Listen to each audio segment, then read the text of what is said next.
Bienvenidos a Filosofía en tiempos de no filosofía, un espacio de reflexión profunda sobre el pensamiento filosófico en la actualidad. Un programa producido por Filosofía Tierra.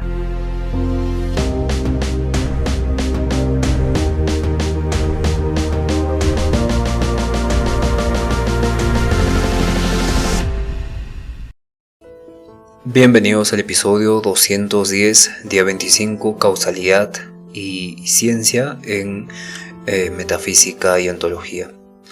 Ayer hablamos del determinismo blando y hoy vamos a hablar de determinismo, pero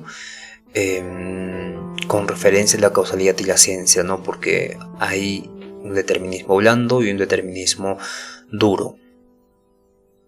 El determinismo blando ya vimos en el anterior episodio que es más de Sigmund Freud y también Hume, pero el determinismo duro viene con Laplace y Spinoza, que tienen una metafísica muy profunda, porque el determinismo duro sostiene que todo el universo está rígidamente gobernado por leyes causales.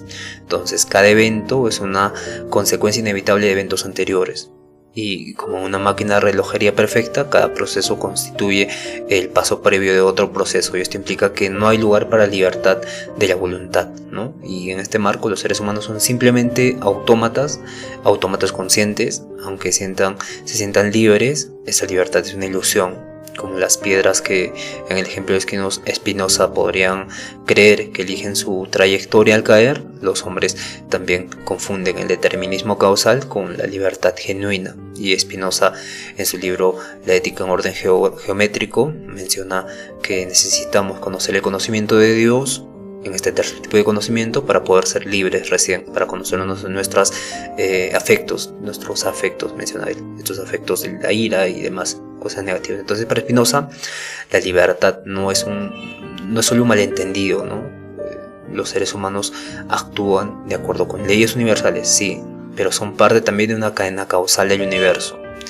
Y evidentemente tiene implicaciones éticas, porque si todas las acciones están predeterminadas, el concepto de responsabilidad moral se desmorona, por los suelos se cae. Entonces no tendría sentido culpar o alabar a alguien por sus acciones, ya que éstas no podrían haber sido de otro modo, sino siempre así, porque no tendría sentido culpar o alabar a alguien por sus acciones, ya que no tendría otro modo de actuar, estaría determinado.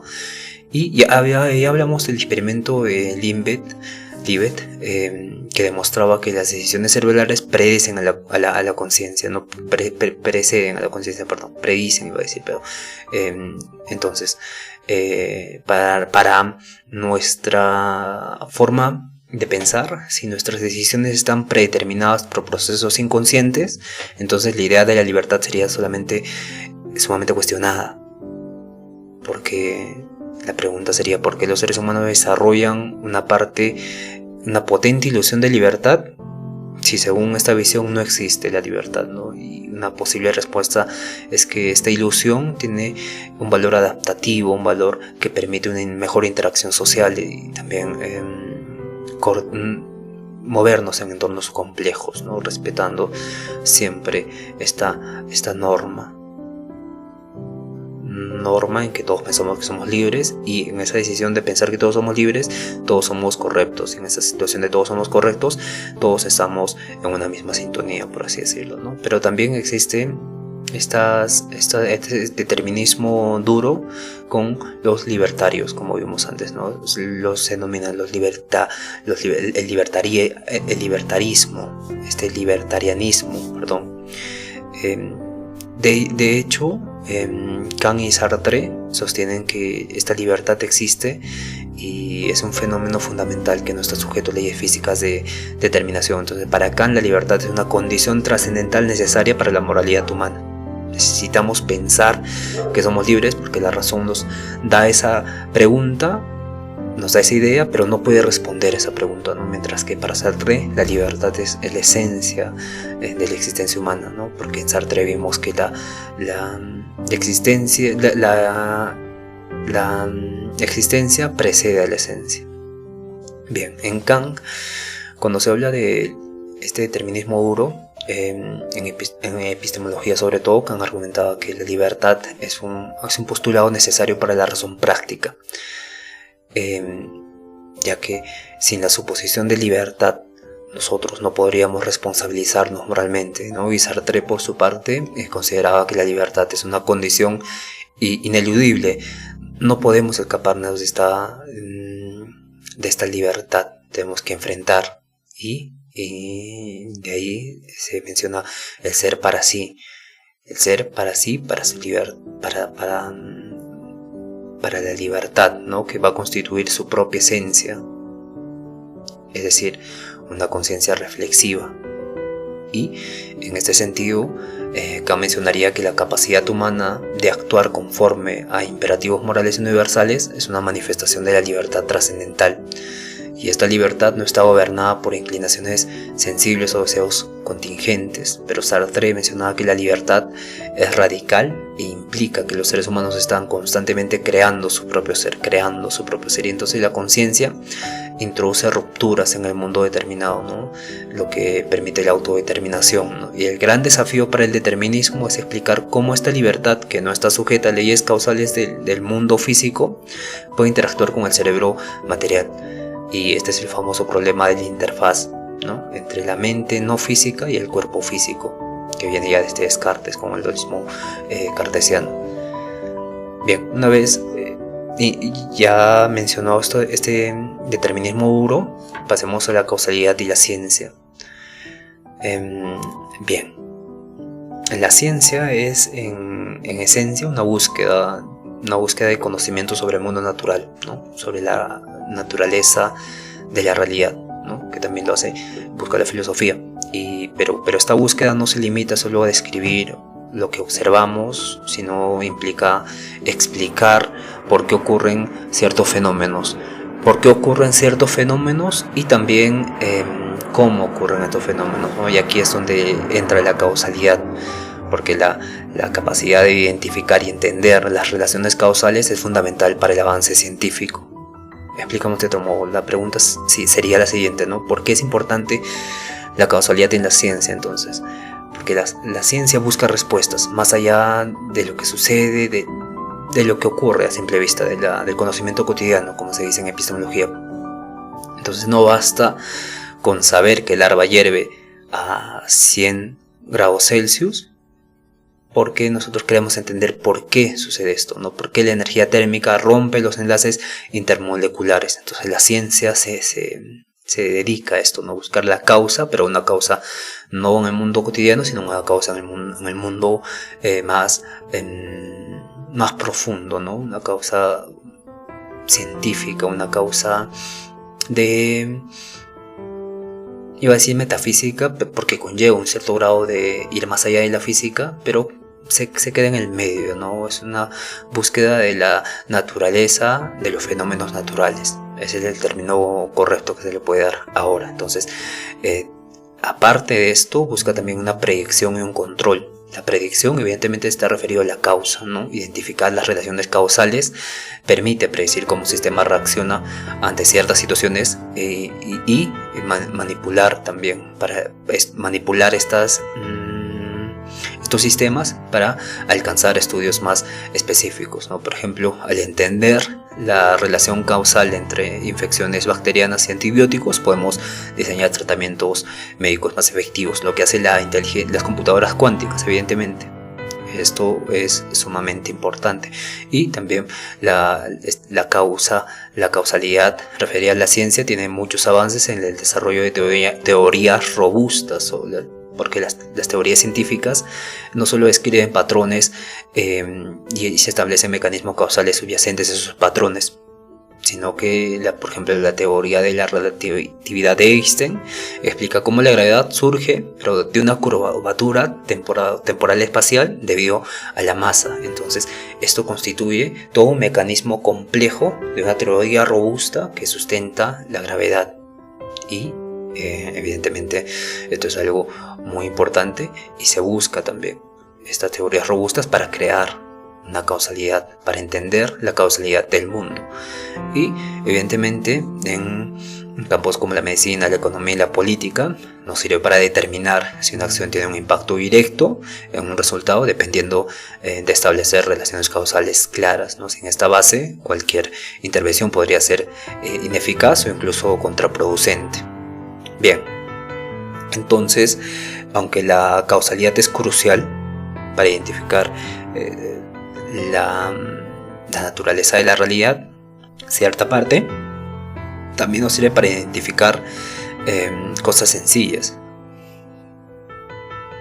a nivel científico, por ejemplo las matemáticas y la estadística, herramientas avanzadas como modelos bayesianos, y hablamos de las redes bayesianas y los gráficos causales también, pero estos nos permiten abordar algunos problemas que requieren supuestos que deben validarse cuidadosamente con fórmulas matemáticas.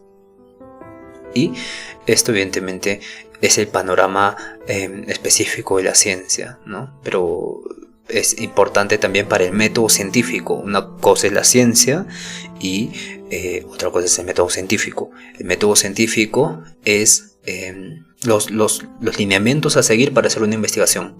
La ciencia es el resultado de aquella investigación, y el resultado y prueba y comprobación de esa investigación. Entonces, el método científico está diseñado para identificar patrones, establecer conexiones entre variables, pero su objetivo final es ir más allá de estas observaciones superficiales y determinar si existe una relación causal. Y esto implica responder preguntas como ¿qué causa este fenómeno? ¿Cómo interactúan las variables involucradas? Y podemos replicar o predecir el efecto bajo ciertas condiciones. Y entonces la ciencia utiliza una combinación de observación, experimentación y análisis teórico para explicar toda esta metodología científica. Bien. Entonces, la ciencia, como primer paso de la causalidad, usa la observación inicial, ¿no? Ir más allá de la correlación. El primer paso en cualquier investigación científica es observar el mundo natural. Sin embargo, la mera observación puede llevar a conclusiones erróneas si no se distingue entre correlación y causalidad. Por ejemplo, correlación sería observar que las aves migran, llegan a ciertas regiones cuando las temperaturas aumentan, y causalidad sería investigar si el aumento de temperatura realmente desencadena cambios fisiológicos o conductuales en las aves, ¿no?, que las llevan a migrar.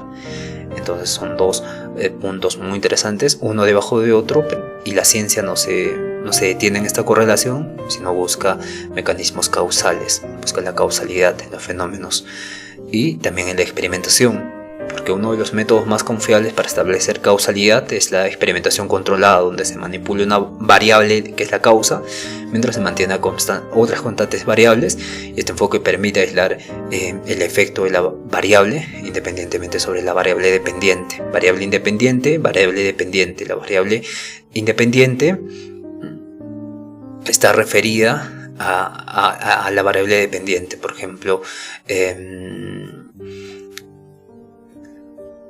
un ejemplo clásico: cuando Isaac Newton formula las leyes de su movimiento, realiza experimentos cuidadosos para determinar la gravedad, el movimiento de los objetos y demás, ¿no? Al variar la masa, la fuerza aplicada y los otros factores condicionales que están controlados evidentemente, se puede establecer relaciones causales claras entre estas variables, ¿no? Por ejemplo, quitarle a la manzana la mitad de la manzana y hacer que caiga. Entonces hay una variable independiente que no depende de la variable inicial, ¿no?, que es la gravedad. Estudiar este fenómeno. Otra variable independiente sería en el consumo de alimentos, ¿no? La alimentación sana. La alimentación de manzanas, supongamos, ¿no?, proviene el caries, ¿no? Previene el caries. Entonces, supongamos, en este sentido, la variable dependiente es la manzana, pero la variable independiente es la manzana con caramelo, la manzana con agua, la manzana con cualquier variable independiente que no esté dentro de la variable dependiente, que es el estudio de investigación, que es la manzana, y como esto produce caries. Entonces, esto es sumamente interesante. Otro ejemplo más moderno, ¿no? por ejemplo, los ensayos clínicos aleatorios son considerados el estándar de oro para probar la eficiencia de un tratamiento.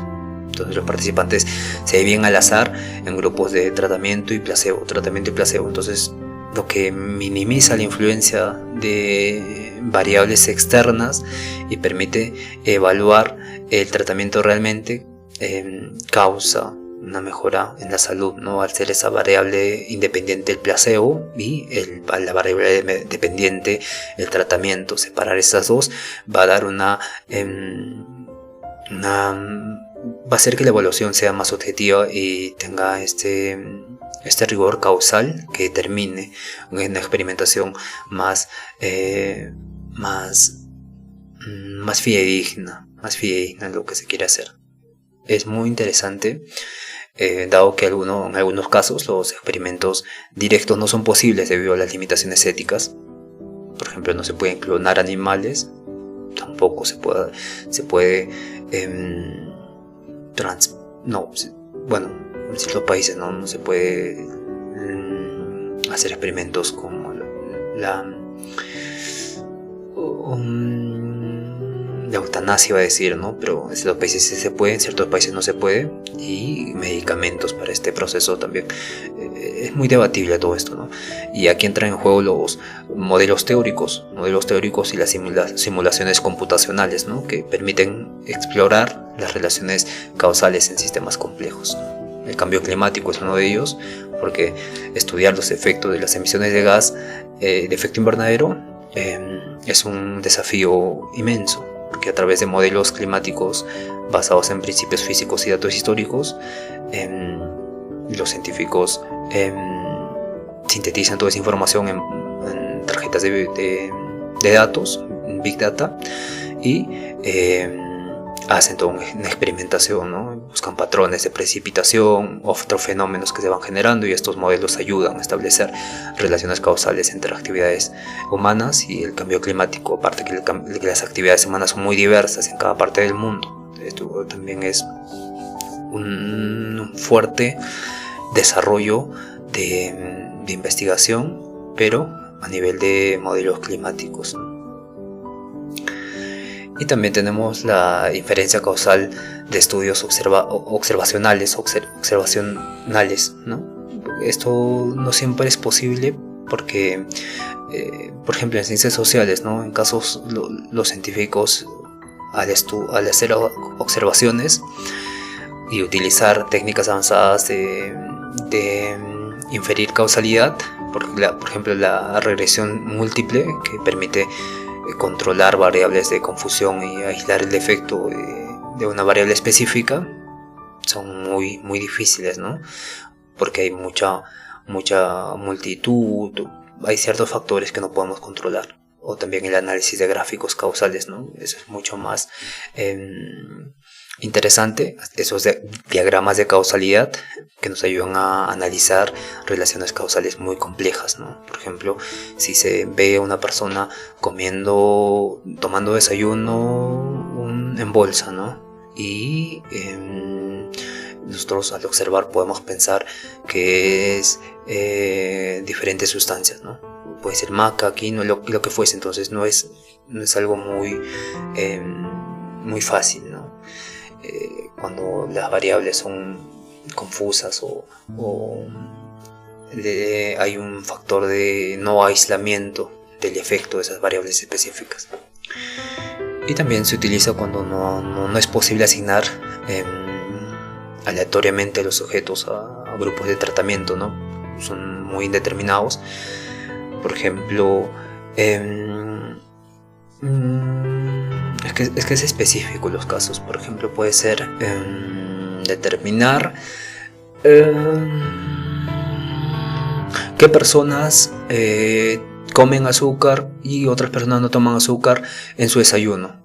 Entonces, ¿cómo las calificamos, no? Eso es muy difícil, es cuasi experimentales, ¿no? Estos diseños que por estudiar el impacto de un efecto negativo que es la sube de azúcar, constituye una falta de claridad de quienes toman azúcar y quienes no, como podemos saber encuestas y demás, pero cuando ya estamos sujetos a experimentación y tiene que ser objetivo, o sea que tiene que ser aleatorio, no tienen que estar avisados para que ellos mismos no consuman o dejen de consumir azúcar.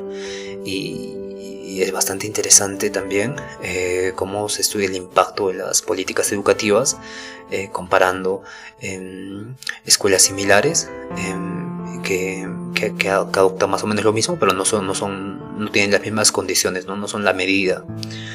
Por ejemplo, un colegio en Lima es comparado con otros colegios de diferentes partes del Perú, y esto evidentemente no va a constituir un estudio científico objetivo de esto, ¿no? Porque ahí entra el clima, la lluvia, fallas tectónicas, entonces hay toda una cuestión muy compleja.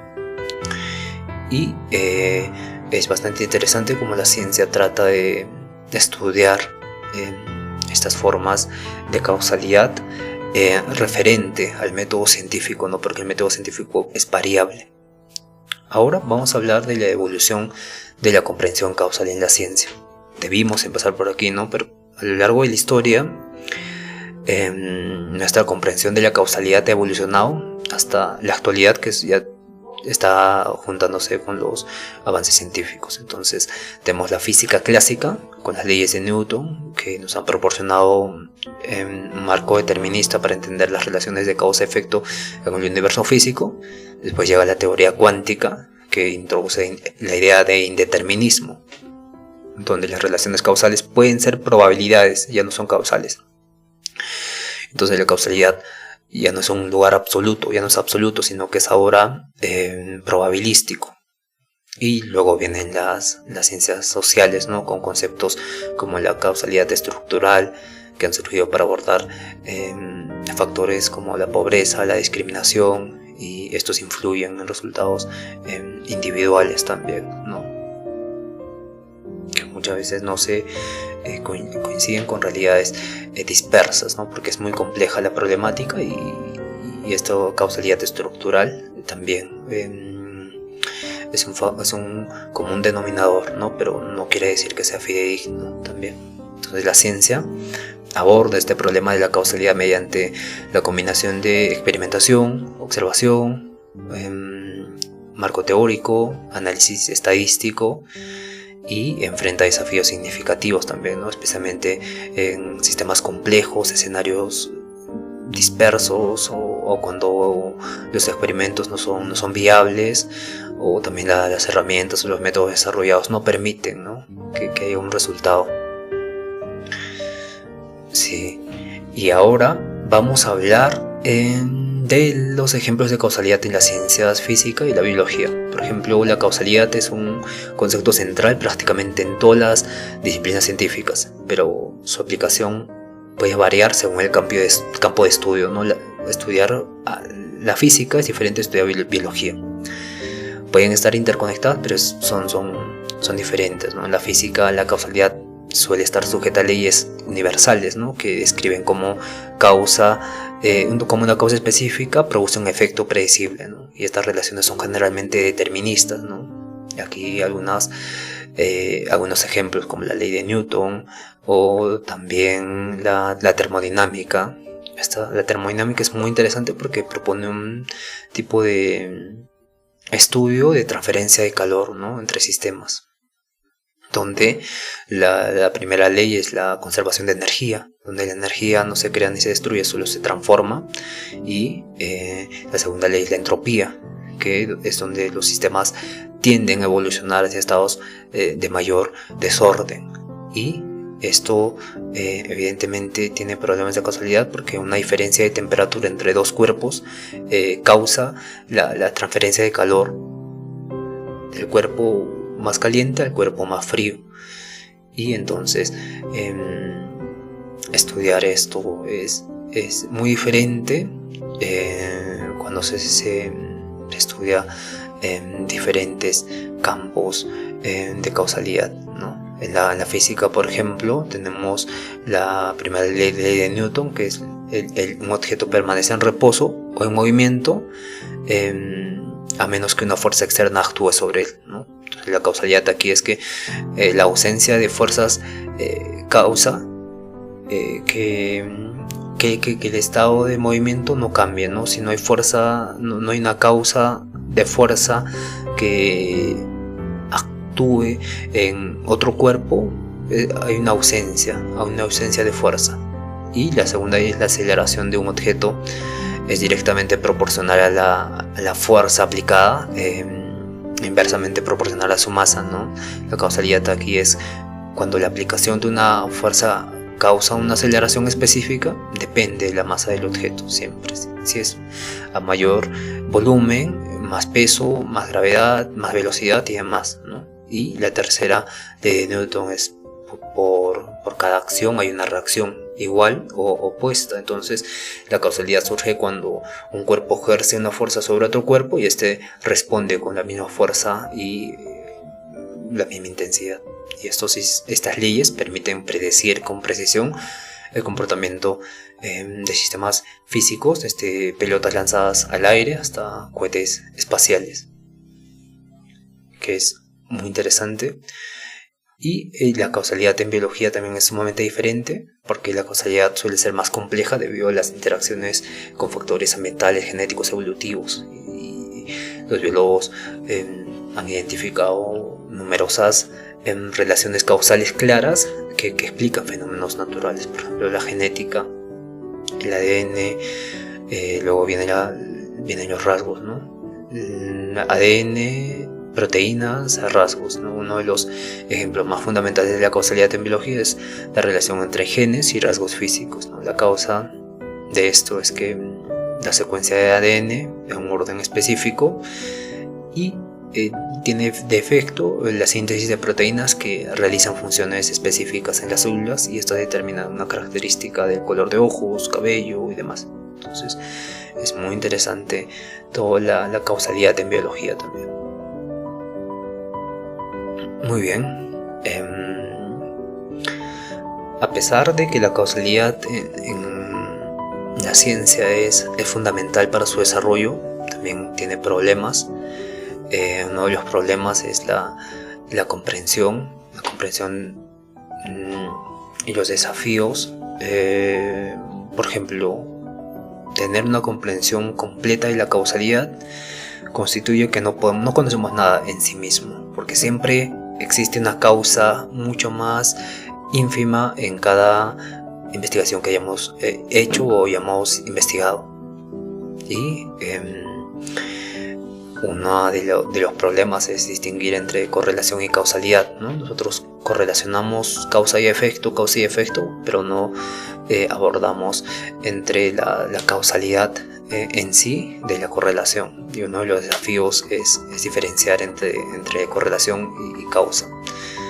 Y con las redes espurias podemos ver esto, ¿no? Con las correlaciones espurias, ¿no? Porque dos variables pueden parecer relacionadas debido al azar o a la influencia de terceros factores, y es, por ejemplo, el aumento de las ventas de helado está correlacionado con el aumento de casos de ahogamiento, ¿no? Pero esto no significa que los helados causen los ahogamientos, porque ambos aumentan debido al calor.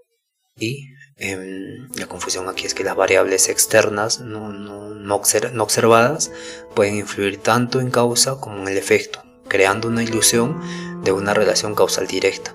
Y en estudios de educación y éxito económico, factores como el acceso a recursos, el apoyo familiar puede confundir la relación, ¿no? del éxito económico y la relación que se tiene con la educación, porque en muchos casos comerciantes o empresarios que no han acabado el colegio terminan teniendo más éxito a nivel material. Y evidentemente los científicos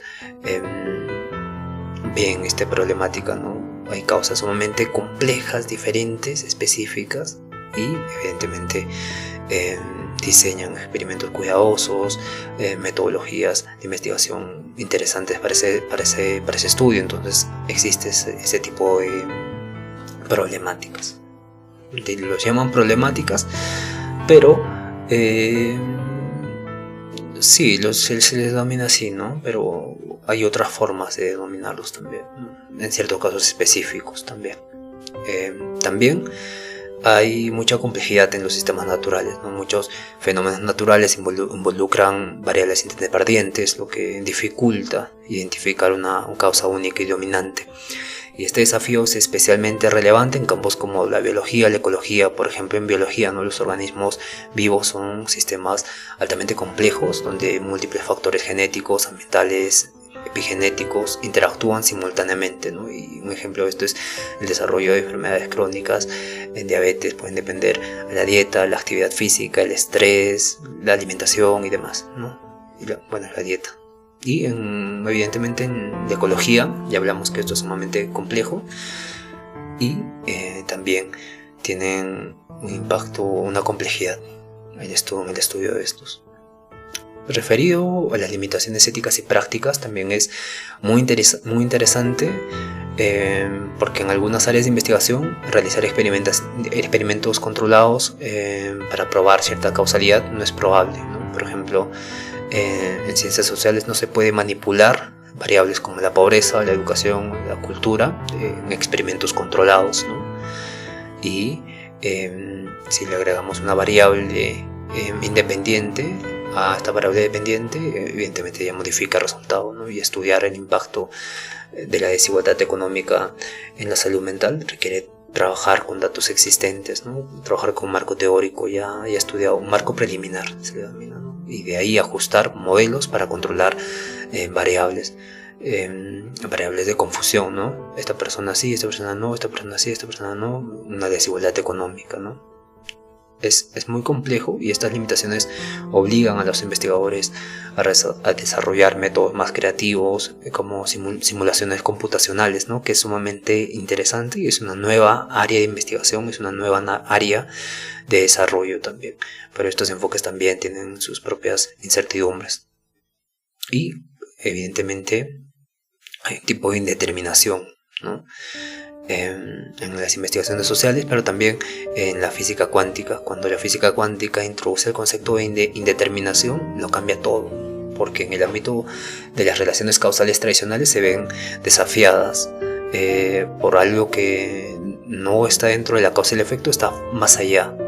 Y acá las partículas subatómicas, los fotones no siguen trayectorias determinadas. En lugar de eso, su comportamiento está regido por probabilidades, y en el experimento de la doble rendija, por ejemplo, no podemos predecir exactamente dónde impactará un electrón, solo la probabilidad de que lo haga en ciertas regiones. Y este nivel de incertidumbre plantea preguntas fundamentales sobre la naturaleza misma de la causalidad, y también si es posible hablar de causalidad en un sistema donde se requieren resultados, donde los resultados son inherentemente impredecibles, ¿no? No habría mucho que hacer.